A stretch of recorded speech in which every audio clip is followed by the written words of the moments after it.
tal? ¿Cómo les va? Bienvenidos a otra emisión de Un Mundo Alucinante, programa de libros y sobre libros. El entrevistado de hoy tiene que ver con un acontecimiento que se recuerda en este mes de junio. El 12 de junio del año 1935 se firmaba un armisticio entre Paraguay y Bolivia después de 3 años de guerra. Recuerdos de la Guerra del Chaco es un libro sobre el cual va a hablar con nosotros Ricardo Escabone. Y vamos a hablar ahora de una obra maestra tanto en el libro como en la película, El Gato Pardo. Les cuento primero la historia en sí. El Gato Pardo es una novela que fue publicada por Giuseppe Tomasi di Lampedusa entre finales de 1954 y 1957. Esta novela fue rechazada en su presentación original. Obtuvo varios premios al respecto. ¿De qué trata exactamente? La película es de 1963 de Luchino Visconti. Les cuento la historia. Se desarrolla en la época de la unificación italiana en el siglo XIX y se da una situación muy típica cuando un país está en cambio. Están aquellos que quieren mantener las viejas estructuras y aquellos que quieren llevar nuevas estructuras para reformar la vida.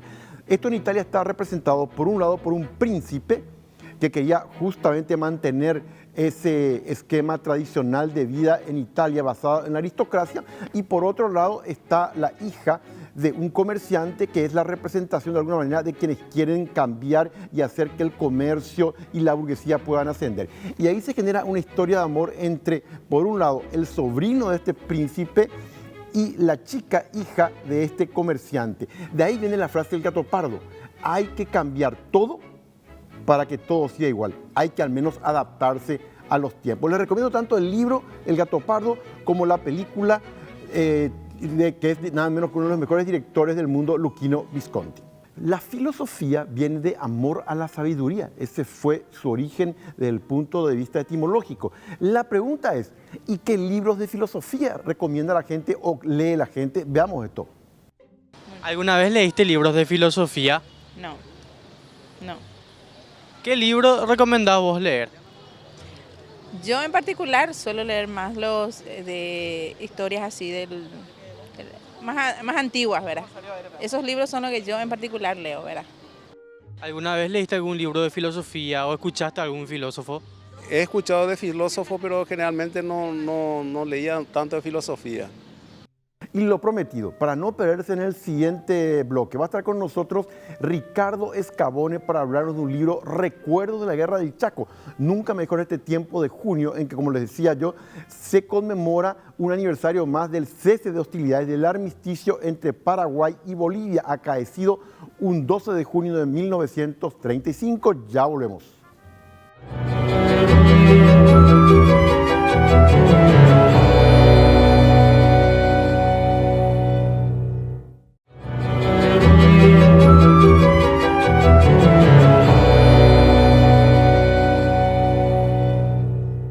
Alfredo Seyfried fue un gran historiador paraguayo, muerto prematuramente, muy joven por cierto. Entre sus obras están entrevistas realmente interesantes. Y como estamos en junio, en el mes que se recuerda el armisticio entre Paraguay y Bolivia en la Guerra del Chaco, tenemos una joya con nosotros que se presentó hace poco en la Feria del Libro. Recuerdos de la Guerra del Chaco, Alfredo Seyfried. La edición y el estudio introductorio es Liliana Bresso y Ricardo Escabone Yegros, que está con nosotros aquí mismo. ¿Cómo te va, Ricardo? Muy bien, encantado de estar en tu programa. Más que recomendable, contanos, esta joya que significa este conjunto de entrevistas de Alfredo Seyfried, ¿cómo se recuperaron y cómo lo hicieron? Alfredo Seyfried fue historiador, pero también fue periodista. Trabajó muchos años en el diario ABC y aprovechó la plataforma que le daba el diario para rescatar el testimonio de protagonistas de nuestra historia. En la década de 1970, 1980, la historia contemporánea, la historia inmediata del Paraguay, no tenía ni textos ni testimonios a los cuales recurrir para entenderla, para conocerla. Y Alfredo Seyfried llenó ese vacío. Llenó con sus propias investigaciones, sus propios textos, y llenó con estas entrevistas que tienen un enorme valor y que nos proporcionan hoy a los historiadores del presente y a los del futuro una fuente de conocimientos excepcional. Y en el caso de este libro, Recuerdo de la Guerra del Chaco, si vos tuvieras que señalar los ejes que se notan a lo largo de los entrevistados, ¿cuáles serían?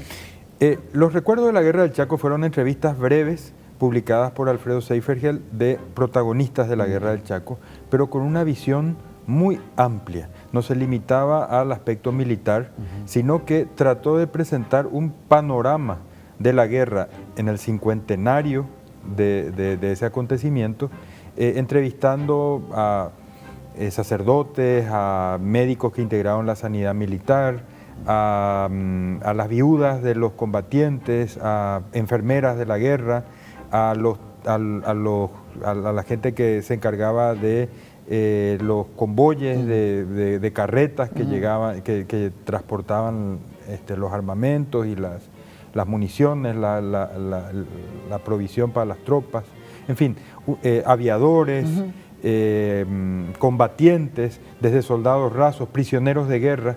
Hay una entrevista de un prisionero de guerra paraguayo en Bolivia y hay una entrevista de un prisionero boliviano en Paraguay.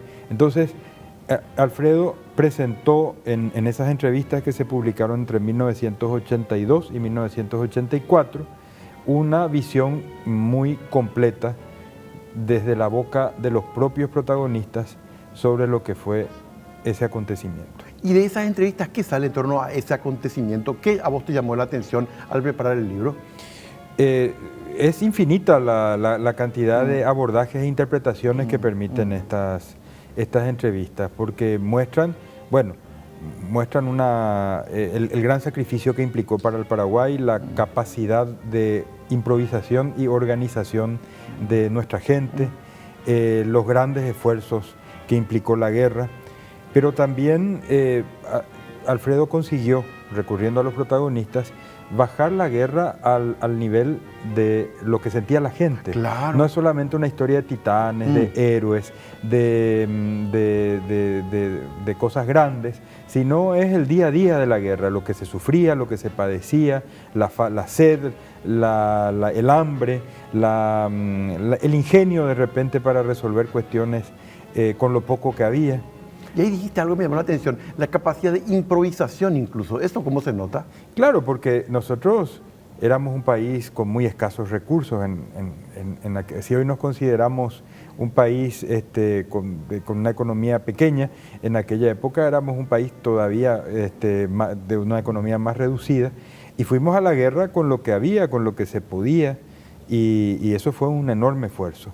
Y demostraron los combatientes paraguayos una gran capacidad de improvisar, de dar rienda suelta al ingenio para resolver situaciones que se presentaban. Es interesante, aquí se está recorriendo entonces la historia a nivel de la gente en sí misma. Sí. Y desde esa perspectiva, ¿qué significó la guerra para los paraguayos, de acuerdo a lo que salen en las entrevistas?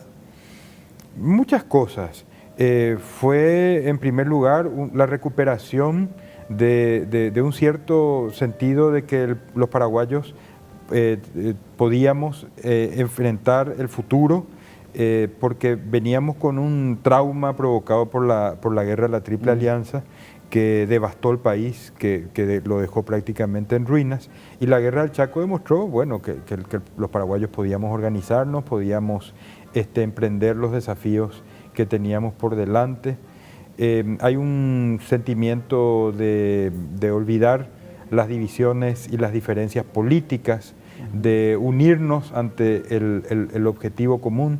Fue un momento excepcional el de la guerra del Chaco, a pesar de todo lo terrible que eso implica. Fue un momento en el cual el Paraguay recobra la fe, el pueblo paraguayo recobra la fe en su capacidad. Qué interesante lo que dijiste recién, el pueblo paraguayo recobra la fe en su propia capacidad. ¿Eso cómo se mostró? Y se puede percibir en cada una de estas entrevistas la seguridad de que se habían hecho cosas importantes con poco, con dificultades. Se habían hecho hazañas extraordinarias que ni se imaginaban en ese momento, ¿verdad? El Chaco era algo lejano, ocupábamos prácticamente la mitad del territorio que hoy vemos como nuestra región occidental, y el ejército paraguayo fue avanzando casi hasta las estribaciones de los Andes, la cordillera de los Andes. Cuando se le entrevista aquí a los militares que encontraste vos en ellos, en los que participaron como militares en la guerra. Esa posición, una posición de que fue un esfuerzo excepcional, de que el Paraguay cumplió su misión, el ejército paraguayo cumplió su misión. Hay un reconocimiento a la preparación que tuvo el país en los años anteriores, sobre todo en la formación de la oficialidad. La década de 1920 fue fundamental para formar un cuerpo de oficiales, muchos de reserva, se destaca también eso, los universitarios o estudiantes secundarios que estudian brevemente en una institución que se llamó la Escuela de Aspirantes a Oficiales de Reserva, y que permitieron que el ejército paraguayo pudiera tener un cuadro directivo medianamente formado, que se fue fogueando y perfeccionando en el curso de la guerra. Pero interesantísimo, quiere decir porque, y eso se puede notar, vos decías acá en las entrevistas, de que no es que el Paraguay se dejó estar, ya en la década del 20 comenzó a preparar oficiales ante un eventual conflicto. Así es, los combatientes reconocen eso como, desde luego siempre estuvo la discusión, recordarás, de si estábamos preparados militarmente, exacto, si teníamos el armamento suficiente. Entiendo que ningún país va completamente preparado, perfectamente preparado a una guerra. Esa discusión figura aquí. Para muchos íbamos con muy poco, no teníamos los elementos, pero sí reconocen el esfuerzo que se hizo en la formación de los oficiales, en la formación de una oficialidad que fue, al final de cuentas, la que sacó las castañas del fuego en ese gran desafío que se presentó al Paraguay, como fue la Guerra del Chaco. Y terminada la guerra viene un golpe para otra revolución, en el caso de febrero. ¿Se puede notar algún descontento entre los entrevistados o no? En estas entrevistas no, porque estas entrevistas están relacionadas con una publicación que hacía el diario ABC en aquella época. Era el cincuentenario de la Guerra del Chaco y el diario ABC publicaba la crónica diaria de lo que había ocurrido 50 años antes, por medio de unas caricaturas. Los textos, la documentación la proporcionaba Alfredo Seifergel, que era redactor y uno de los columnistas del diario ABC, y los dibujos los hacía Carlos Meyer Saldívar. Entonces se publicaba todos los días algo que se llamaba La Guerra del Chaco Ilustrada, y estas entrevistas estaban vinculadas a la publicación del día. Entonces, por ejemplo, se describía la labor de los hospitales en los campos de batalla, y Alfredo entrevistaba a algunos de los médicos que comentaba cómo estaban organizados y demás. Entonces no profundizó mucho en estas entrevistas, como sí lo había hecho en las que aparecieron antes, que fue una serie que se tituló Cómo viven hoy, y que eran verdaderas mini autobiografías de los entrevistados. En estas no profundizó tanto sobre el espíritu, sobre las ideas que se iban moldeando en la guerra y que dieron lugar a los movimientos que buscaban una transformación de la sociedad, de la economía, de la fisonomía de nuestro país. Claro. Y finalmente, para la gente joven que te está viendo, Ricardo, ¿quién fue Alfredo Seifergel para gente que hoy tiene menos de 30 años? Alfredo Seifergel fue un historiador, licenciado y doctor en historia, formado en la disciplina, que además trabajó como periodista. Se vinculó primero al diario La Tribuna con una columna que se llamaba Rincón Filatélico. Esa misma columna la trasladó al diario ABC a mediados de los años 70. Y siendo muy joven, arrancó un proyecto que marcó muy fuertemente los estudios históricos en el Paraguay. El proyecto de estudiar la historia contemporánea, la historia que explicaba más claramente la situación en que estábamos. Porque eran los años, estoy hablando de la década de 1970, 1980, eran los años del gobierno militar, del gobierno del presidente Stroessner, y había una visión de la historia basada fundamentalmente en el rescate de las guerras, ¿verdad? Lo que había pasado, la guerra de la Triple Alianza, la guerra del Chaco, y Alfredo sostiene y va llevando con una enorme tenacidad la idea de que el Paraguay lo que necesitaba era saber la historia política inmediata. ¿Qué había pasado? ¿Cómo fueron las luchas que llevaron a la constitución de ese gobierno dictatorial de 34 años? Porque eso era lo que necesitaba la sociedad, incluso para pensar lo que venía después, cómo construir una convivencia. Por ejemplo, a Alfredo le interesaba mucho lo que se llamó la primavera democrática, que fue un experimento que se hizo en el 46 para tratar de establecer un régimen de convivencia democrática en el Paraguay, país del que se decía que no había tenido nunca una tradición democrática. Entonces todos esos acontecimientos Alfredo los actualiza valiéndose de su doble condición de conocedor y estudioso de la historia y periodista. Utiliza la plataforma que le da el diario ABC para hacer hablar a los propios protagonistas y sobre la base de los protagonistas contar esa historia. Y eso también da lugar a unos libros muy importantes que él publica, Nazismo y Fascismo en el Paraguay, La economía y petróleo en la guerra del Chaco, Estigarribia, 20 años de política paraguaya.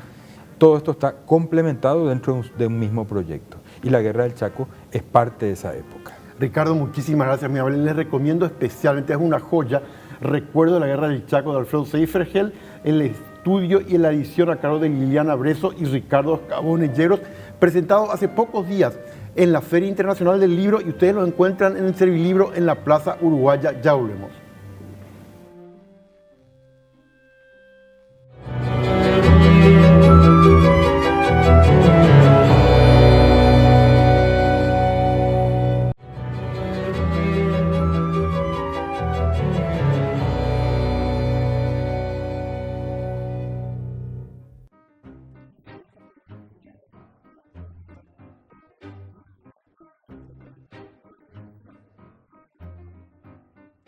¿Alguna vez leíste libros de filosofía?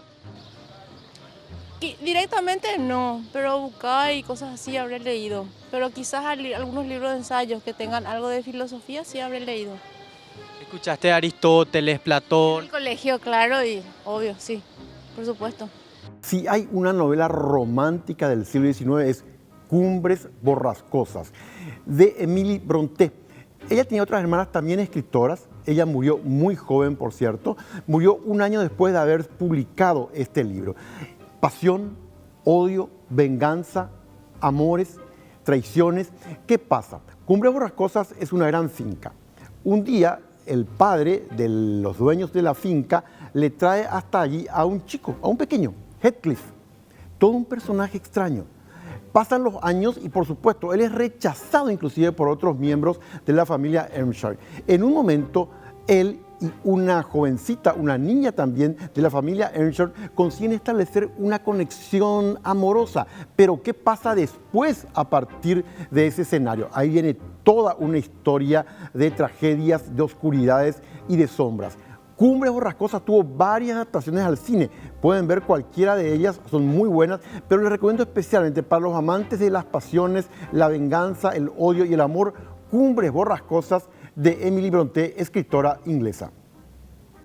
Y vamos a mostrarte uno de los museos más completos de Asunción, el Museo del Cabildo. Fíjense. En el centro de Asunción, un edificio en particular llama la atención a todos los turistas. Aquella construcción de color rosa pálido tuvo una gran influencia en la formación de la nacionalidad. Estuvimos en el corazón de la capital para conocer qué hay dentro de ella.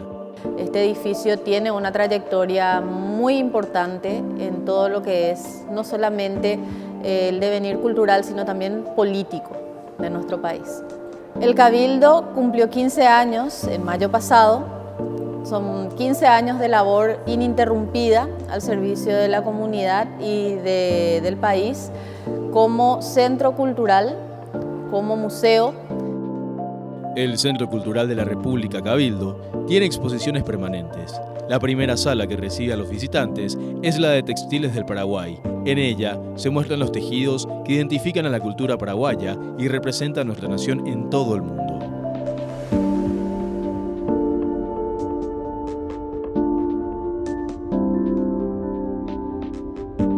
Continúa el recorrido y entramos al mundo guaraní.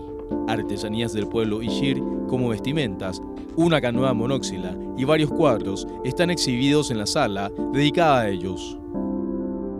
Asimismo, el museo en sí tiene una importancia histórica muy rica por cuanto está el meridiano cero de Asunción que cruza la torre del reloj, que era parte del edificio en la época del Dr. Francia. El arte sacro no puede faltar en este acervo. Es por eso que reliquias franciscanas y jesuitas fueron traídas de distintos puntos del país para que fueran observadas por los visitantes del Cabildo. Hay muestras que pueden interesar a toda la familia, no solamente a quien es estudioso, a quien es aficionado, al extranjero que viene para conocer un punto obligado de la ciudad.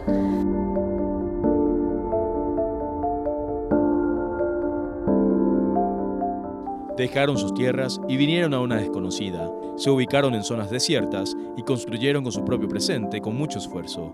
Árabes, menonitas, italianos y muchos más forman parte de los inmigrantes en Paraguay y a ellos se les recuerda y brinda un homenaje a través del Museo del Inmigrante.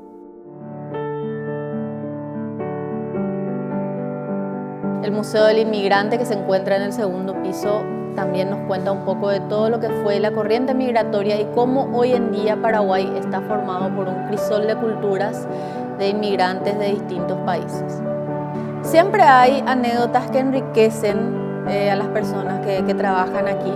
Gente que viene y te dice, aquí yo estuve en este lugar cuando fue el marzo paraguayo, en la muestra de inmigrantes vienen y te dicen, esta es la valija de mi abuela, yo soy descendiente de tal familia. Siempre los visitantes aportan un granito de arena y contribuyen a enriquecer la experiencia, no solamente de quienes estamos aquí, sino de quienes visitan todos los días este lugar. En este edificio se tomaban importantes decisiones que hacían al gobierno paraguayo. El Congreso funcionó en este lugar hasta el año 2003 para luego mudarse en su nueva sede. La sala que era la sala de senadores y de diputados, la sala de sesiones, hoy en día se utiliza para dar cursos, lecturas, ponencias, presentaciones. También está abierto al público y forma parte de los espacios museísticos del Cabildo.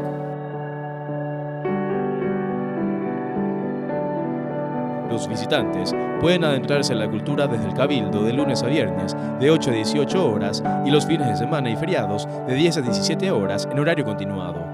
Este es un punto obligado de visita para entender la cultura de nuestra nación.